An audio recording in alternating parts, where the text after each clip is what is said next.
Oh geez, I'm just recording this at the very end as a note to put at the front because, as you might be able to hear, I'm really losing my voice. My throat is getting really hoarse, and so I've just tried to get through the whole video, so that's just a warning and a big apology.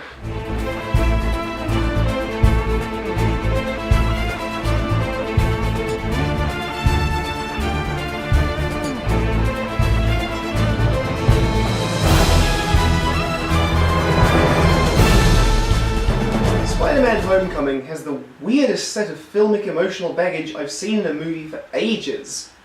On the one hand, it's got the first two Sam Raimi Spider-Man films, two of the greatest superhero movies even to this day. And on the other hand, it's got the two Amazing Spider-Man movies, two of the worst superhero movies to date. With so much already gone before it, can another Spider-Man movie still feel fresh? What's the barometer here? Is it, at least it's not as bad as the Amazing Spider-Man films, or is it as good as the Sam Raimi films? Well, Spider-Man Homecoming is so different from any of them that it feels like a pointless comparison to make. Is it good in its own right? Yes. It learns from the mistakes of the Amazing Spider-Man films without rehashing the Sam Raimi films. It's a good Spider-Man movie! Oh wow. We haven't had one of those since 2004.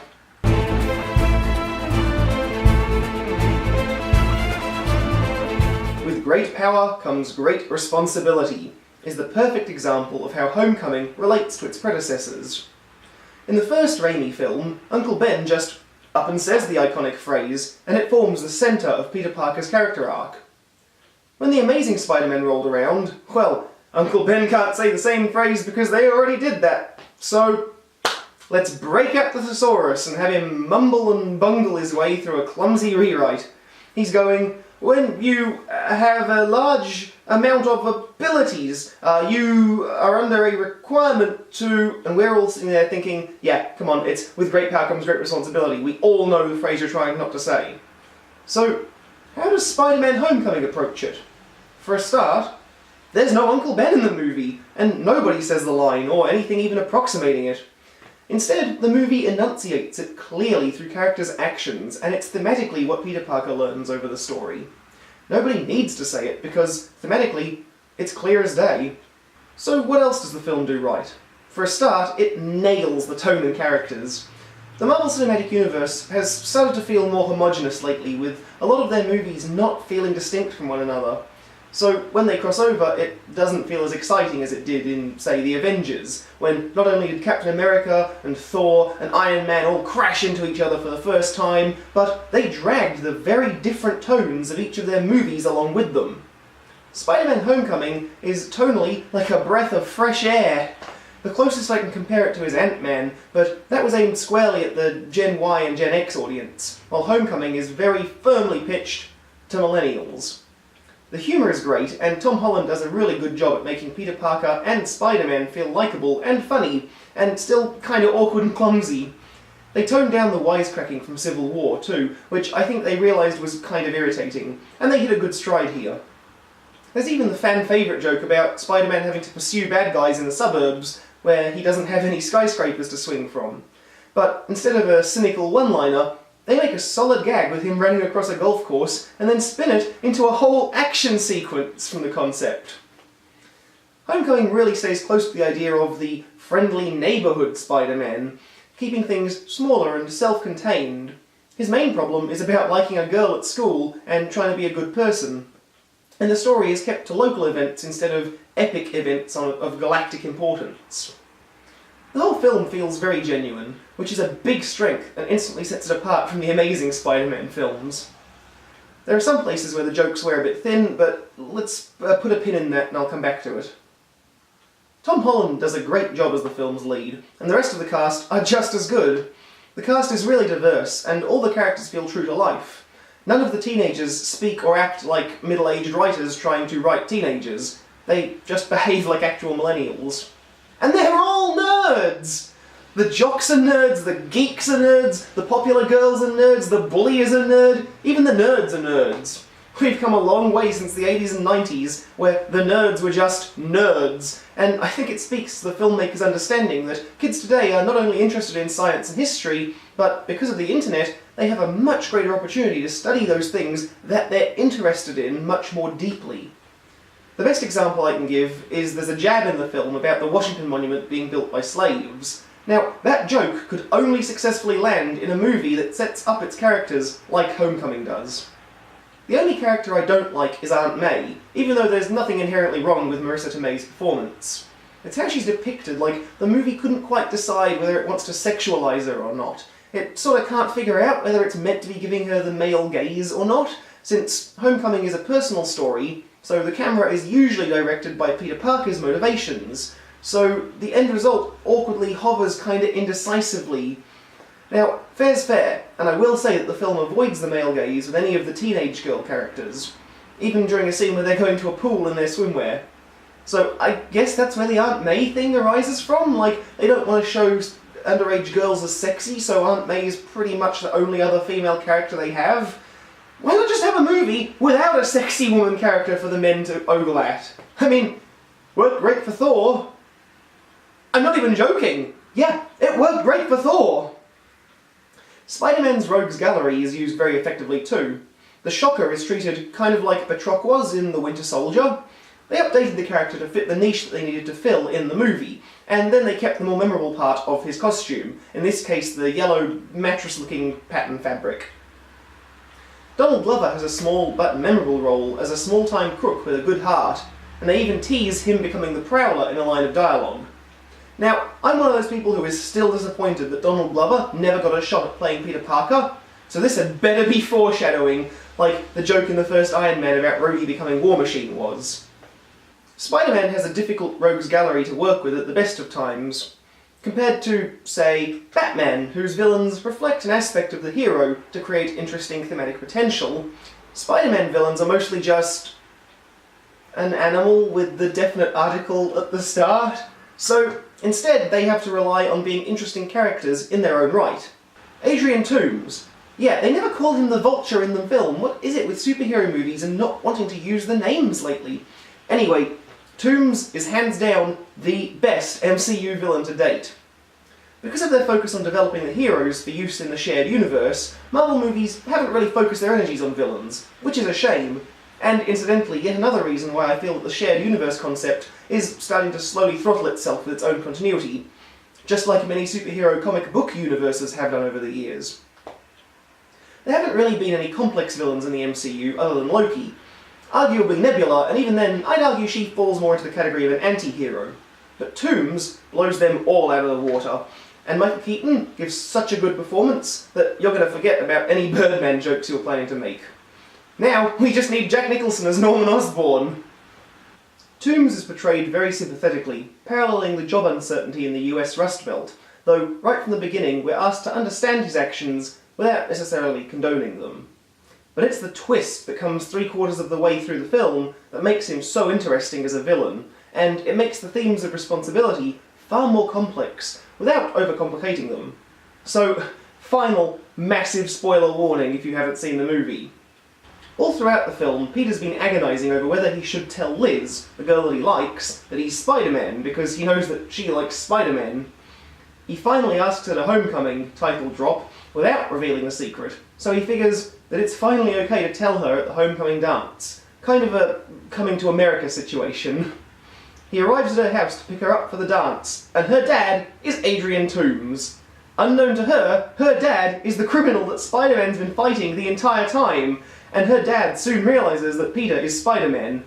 And then the three of them have to share a really terse car ride to the dance. First of all, what a unique situation to explore the hero and villain dynamic from, and the film doesn't waste its opportunity. Second, for any twist to work in a movie, not only does it need to completely blindside the audience, but it also needs to have been clearly set up throughout the movie. A difficult balance to strike for obvious reasons. But Spider-Man Homecoming manages it, because the twist isn't just for shock value. It reinforces the film's themes in an intrinsic way. Let's compare Toomes as a villain to the Sandman from Spider-Man 3. Both are people doing the wrong thing for the right reasons. They've been screwed over by a system that was never designed to protect them, and their children are going to suffer as a result. It genuinely isn't fair. But in Spider-Man 3, audience didn't care. We'd seen that story before, and waving a cute little kid in front of us and going, "Oh, don't you care about his family?" actually had the opposite effect. The audience was acutely aware that Sandman's daughter isn't a character, she's just a ploy to try and make us care about the villain's motivation. As a result, it felt shallow and trite. By strong contrast, we've spent the entire movie of Homecoming getting to know Liz as a character in her own right. We already care about what happens to her, and we care about her future. We're invested, just like we suddenly realise Toombs is. It's almost like the traditional "we're not so different, you and I" moment, except instead of being between the hero and the villain, it's shared between the audience and the villain. Suddenly realising that the daughter Toombs has been talking about the whole film is Liz shifts the connection we've built to Liz onto Toombs' motivation. It's a disorienting moment, and the film was smart enough to realise that because it has Peter, the film's audience surrogate, be disoriented by it too, keeping us connected to the story and the film through that initial jarring moment. Where Spider-Man 3 struggled to make us care about the villain's family, Spider-Man Homecoming turns the struggle entirely on its head and makes the villain's family someone who we already care about.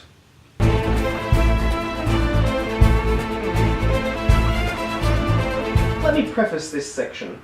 After we've had this moral grey area introduced, and the grey area isn't whether Toombs should be doing what he's doing, he's still doing villainous things, the grey area is what the responsible way for Peter to respond to it is. Toombs gives a speech about how the system is flawed by design to make the rich richer and the poor poorer, because the rich are the ones who are designing the system. It's a viewpoint that's definitely borne out by the events of the film, with the rich and powerful damage control organisation swooping in at the start and taking his contract to clean up the destruction left by the New York battle in the Avengers. It's an uneasy moment, in a good way, where you really have to admit that the villain does have a point, despite anything else he's done. But then they toss in a cynical one-liner about how, he was just saying that to stall for time while setting up the attack on Peter, who had him cornered.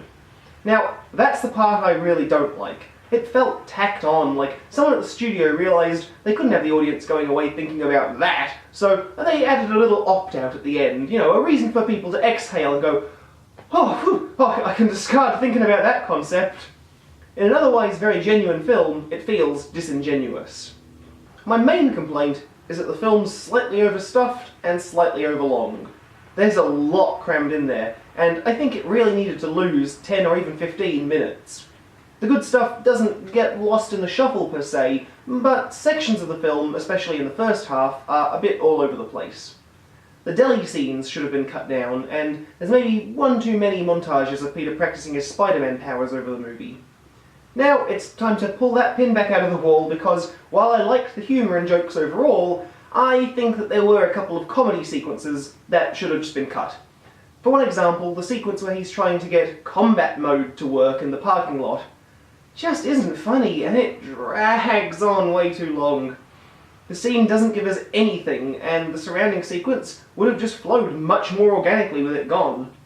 In fact, I wasn't a fan of the gadgets in general. I've heard the phrase Iron Man Light get tossed around, and I think it's apt. The suit AI that Peter names Karen is actually funny, but she doesn't add anything meaningful, and I felt like the spider drone was only there to sell toys. Again, in a movie that already feels too long, those elements didn't help. Now, about the end credits sequence. I loved it, and I also loved the 60s Spider-Man theme song fanfare at the beginning during the Marvel Vanity Plate. But, isn't this section for things I didn't like? Yeah. Why not put that awesome end credits scene at the beginning? For some reason, current movies, and superhero ones especially, don't even have any opening credits, or even a title card most of the time, and I wish they'd bring that back. A good opening credits sequence really gets you in the mood for watching the movie, and even just a well-placed title card can get the blood pumping, like in the first Avengers movie. Bring that back, Hollywood. See, I don't need to get hyped up for watching Spider-Man when I've just finished watching Spider-Man. My only other complaint is actually a really minor one.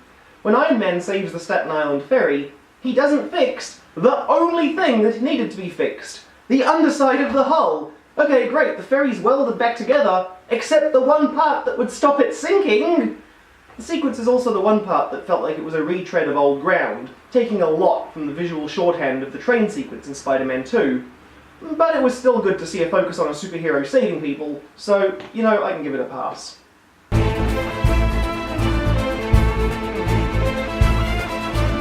I really liked Spider-Man Homecoming. It understood the movies that came before it, be they good or bad, and it managed to do its own thing so successfully that it felt effortless.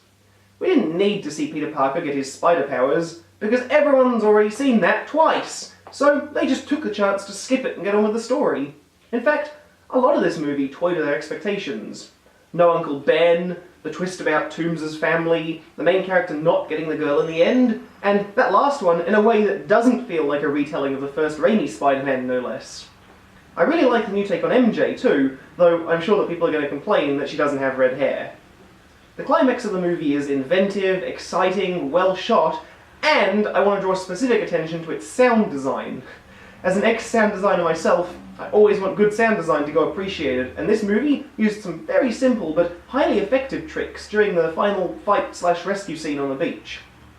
There's a couple of fun references to Ferris Bueller's Day Off sprinkled throughout, which also foreshadows the best post-credits bonus that Marvel has done since Iron Man. So yeah, overall, I enjoyed it.